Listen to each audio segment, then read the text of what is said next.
একদিনের কথা। ছোট্ট এক শহরে আয়োজন করা হয়েছিল একটি বিশেষ ক্যাম্প। নাম রক্তদান জীবনদান। শহরের কলেজের মাঠে লাল ব্যানারে লেখা ছিল, এক ফোঁটা রক্ত পারে এক জীবন বাঁচাতে। সকালে সূর্যের আলো পড়তেই স্বেচ্ছাসেবকরা ব্যস্ত হয়ে পড়ল। কেউ পোস্টার টাঙাচ্ছে, কেউ চেয়ার সাজাচ্ছে, কেউ আবার ডাক্তারদের স্বাগত জানাচ্ছে। শহরের তরুণরা উৎসাহে ভরে উঠল। কলেজের ছাত্র অর্ণব প্রথমবার রক্ত দিতে এসেছে।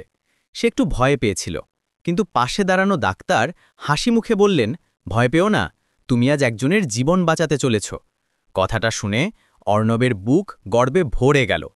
রক্ত দেবার পর যখন সে বিশ্রাম নিচ্ছিল, তখনই শুনল একটি ছোট মেয়ে দুর্ঘটনায় আহত হয়েছে, তার জরুরি রক্ত প্রয়োজন। হাসপাতাল থেকে খবর এলো, অর্ণবের দেওয়া রক্তই সেই মেয়েটির রক্তের গ্রুপের সঙ্গে মিলে গেছে। সেদিন বিকেলে খবর এলো, মেয়েটি সুস্থ হয়ে উঠেছে। অর্ণবের মুখে হাসি ফুটল, চোখে আনন্দের জল। সে বুঝল, রক্ত দেওয়া মানে শুধু একটা দায়িত্ব নয়, এটা এক মহান মানবিক কাজ। সন্ধ্যায় ক্যাম্পের শেষে আয়োজকরা বলল, আজ আমরা ১৫০ ইউনিট রক্ত সংগ্রহ করেছি, আর প্রতিটি ইউনিট মানে একটি বাঁচা জীবন। সবাই হাততালি দিল। মাঠে ভেসে উঠল একটাই স্লোগান, রক্তদান জীবনদান, মানবতার মহত্তম সম্মান।